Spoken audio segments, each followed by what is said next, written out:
The heart of God, if we may credit certain hints contained in the lives of the saints, love, raises the spirit above the sphere of reverence and worship into one of laughter and dalliance, a sphere in which the soul says, "Shall one a gnat which dances in thy ray dare to be reverent?" In these words, Coventry Patmore I expressed a truth which is of the very essence of union with God, and which on the surface seems contrary to the whole mood of the Christian religion as we have known it. As the mystical experience illumines our conception of the being of God, so too it gives us a deeper knowledge of his character, and as the former kind of knowledge is expressed in the symbols of metaphysical thought, the latter is expressed in symbols of moral qualities. Of necessity, our symbols of God's character would be the more anthropomorphic of the two, and since we are men, we shall always be, to some extent, compelled to talk, think, and feel about God in our own image. This man-like symbol of God has, in the history of Hebrew Christian religion, undergone many changes parallel to the growth of moral ideals. Like every other form of religious symbolism, it will deteriorate and become obstructive when not informed by mystical insight, and when we outgrow it in mental and emotional development. For just these two reasons, the moral image of God, largely prevalent in modern church religion, is inferior, and all too often inspires us with feelings quite other than those implied in Patmore's words. In general, it may be said that our moral image of God is more or less good and true, but not particularly beautiful. It is lacking in beauty, and beauty's handmaiden's joy, laughter, and in its sublimest sense, playfulness, a virtue which is at the very root of creative art.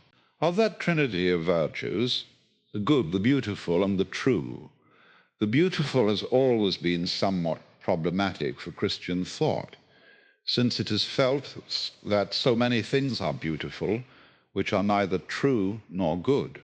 The restoration of beauty to its proper place in our image of God is one of the more important results of an incarnational mysticism, for beauty is at once the most spiritual and the most material of the three virtues. It is the most spiritual because it is the least serious and the least necessary. It is thoroughly gratuitous and entirely characteristic of God's loving freedom. A dead and mechanical God could be true in the sense of real and good. In the sense of existing, such a God would be blind necessity itself. But only a living God can be inherently beautiful, because, as our civilization bears witness, beauty is not necessary for mere existence. However, in its freedom, its gratuitousness, its playful absence of ulterior motive, beauty is of the essence of spiritual life. Spirit lacks all gravity and insofar seriousness. Seen from spirit, nothing is heavy. It takes all things lightly. Not only the concept of toil, even that of suffering, finds no object in it.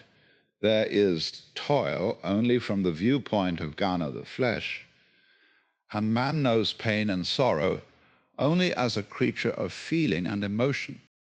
Thus, in the first place, spiritual man must needs impress man of the earth as wanting in seriousness. This is true already of the man of courage, for he puts his life to the stake. That is to say, he plays with his life, which is indeed the current French and German way of expressing the same. But the believer, above all, must appear most sadly deficient in seriousness to the man of heavy earthliness. Consciously, he stakes on what is uncertain. He trusts most rashly, despite the opinions of the sententious and the objections of the grave. Two, on the other hand, beauty is the most material because it expresses itself in perfection of form, a perfection which is unnecessary from the standpoint of a limited truth and goodness. To Christians infected with Gnosticism, Beauty is suspect just because it is associated with matter, and especially with woman, the symbol of Mother Earth. But because the Incarnation expresses God's love of the earth and began its historical manifestation in God's love for a woman, this suspicion must be heretical from a truly Catholic viewpoint. Obviously, any one of the trinity of virtues can be perverted: goodness by self-righteousness, truth by lack of charity in the telling, and beauty by licentiousness. But the three virtues are essential to each other's perfection, and a God not seen as fully beautiful is for that reason less good and true, and above all, less living. In the eternal now, we experience not only the love and the mystery of God, but also his liveliness and creative joy, which, expressing themselves in the beauty of nature, reflect the inherent beauty of God. Ex divina pulcritudine esse omnium derivata. 3. Beauty is, too, the object of our most spiritual as well as of our most material perceptions of mystical vision and of sense and feeling. Because man is so powerfully controlled by the latter, an image of God deficient in beauty is of small appeal to him. And this is especially true of that stratum of the modern mind, which we have been considering throughout this book: the educated, sincere, thoughtful, and spiritually hungry pagan. He is repelled by the downright ugliness and joylessness of so much that passes for Christianity. This cannot be changed by mere external adjustments in ecclesiastical art and manners, or of the mere tone and style of teaching and preaching. It must proceed from an inner experience of the beauty and the joy of God. One Augustine man has attained a far greater degree of culture and discipline in his thinking than in his feeling, so much so that the idea of evaluating religion from an aesthetic as well as from an intellectual standpoint seems to him quite frivolous. He considers the beauty or ugliness of religious symbols and concepts quite irrelevant to their truth, and of course it is truth which matters. Yet however much their truth may matter, their power lies more, yet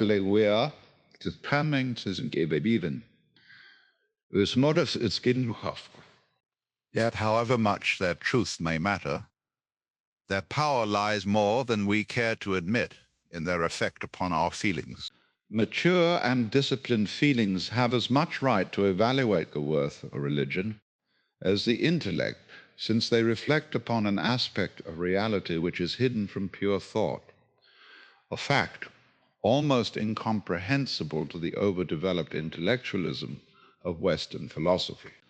But if our feeling were as highly developed an instrument as our intellect, the acceptance of certain ideas would depend both upon their being thought true and felt true. Only because of the disproportionate growth of our thinking do we consider it a more reliable judge of spiritual values than feeling, which for us is as unreliable as primitive man's intellect. Our feelings mislead us just as the primitive's thinking misleads him, simply because it has never been developed.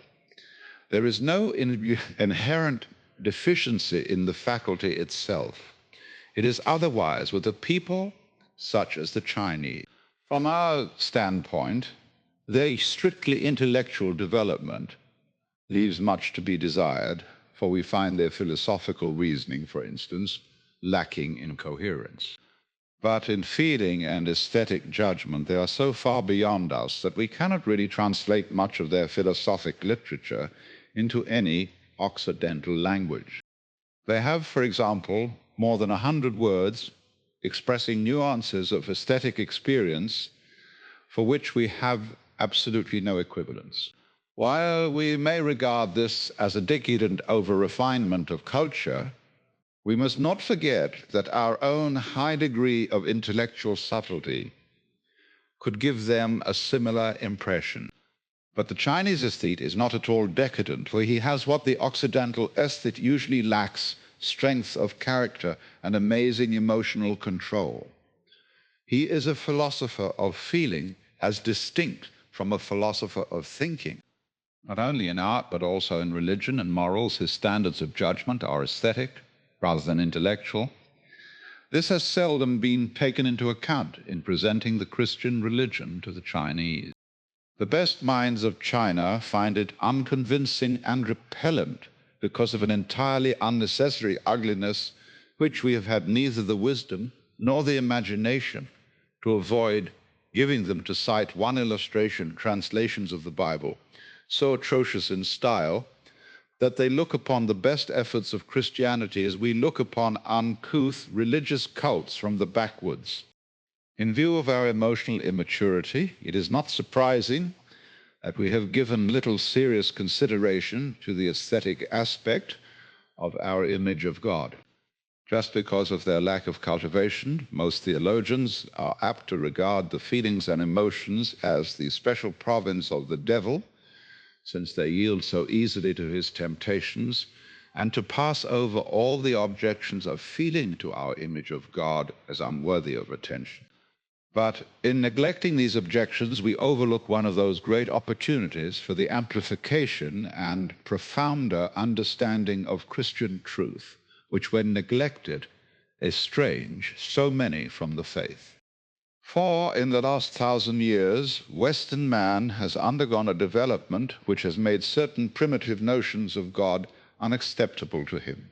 Christian thought has kept pace with this development, constantly deepening and purifying the intellectual conception of God, so that no one is asked to think of him as an old man with a white beard sitting upon a cloud-borne throne among the stars. But so far from there having been any parallel deepening of our aesthetic conception, most theologians consider such sensitivity to the beauty of an idea a sign of a womanish softening of the brain, thinking that when confronted with a logically sound truth, the duty of the feelings is simply to take it as if there were some salutary medicine in the very pain of the feelings.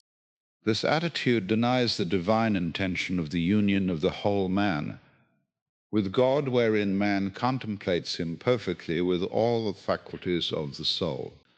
Those, therefore, who neglect the aesthetic contemplation of God are remaining insensitive to him and even at discord with him in an important part of their souls. There is a reciprocal relation between the aesthetic image of God and the response of our feelings towards him.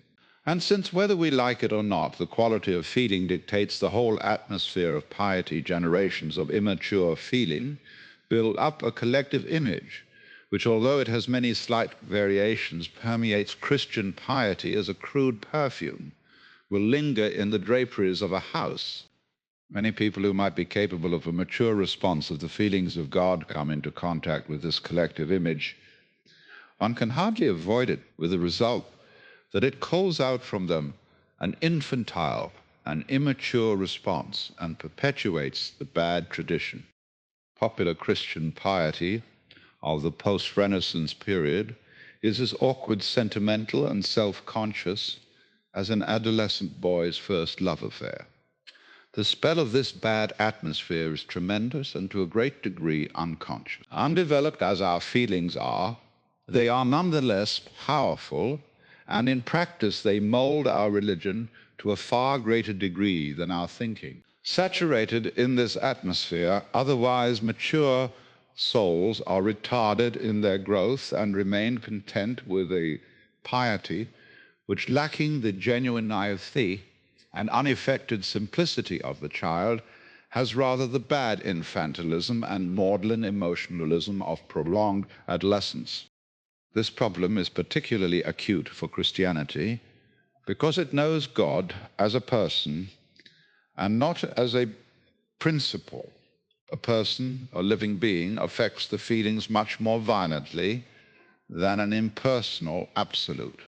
In Christianity, the personality of God is more strongly emphasized even than in Judaism and Mohammedanism because of its central belief that the highest symbol of God is the human character of Jesus.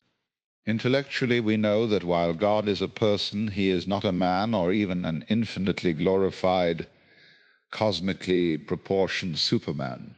He transcends entirely the hierarchy of created forms and natures. But this lofty intellectual discernment of God, having no parallel in the realm of feeling, has little effect upon piety, which still responds to God as to a man often as crude in conception, as vast in proportion. Our collective image of God is frequently inferior to accepted human standards of perfection. Such inferiority would be understandable if it were caused by unavoidable limitations of vision. But the limitations of our image of God are by no means unavoidable. There is no reason at all why we should not recognize in God the beauty which we perceive in nature and create in art, and why we should avoid such recognition on the poor excuse that the beauty of God is so great as to be inconceivable. For while it is equally true that God is intellectually inconceivable, we have not therefore refused the task of intellectual contemplation, which, although it can never be more than the merest approximation to truth, has certainly deepened our understanding of God and even increased our love. Devout and thoughtful Christians will vaguely acknowledge that all the beauty and mystery, the gaiety and exuberance which we see in nature and art exist supremely and perfectly in God. But there is little sign of any real appreciation of these qualities in their piety. The effort of appreciation involved is great, not only because God is great and mystical vision is rare, but also because the dead weight of the present aesthetic conception is hard to overcome. This is partly due to the fact that those who mold the Church's life and live most deeply within it are largely unaware of the defect. They do not realize that many souls prefer impersonal ideas of God, not because they are more satisfying intellectually, but because they do not offend the aesthetic sense, even though they may not stimulate it so much. They prefer the impersonal God not because they believe that God is a blind and mechanical principle, but because the personal God, or Christianity, has been presented to them as an uninspiring or even offensive kind of person. Nor has this picture of God been helped by certain prevalent conceptions of the personality of Jesus.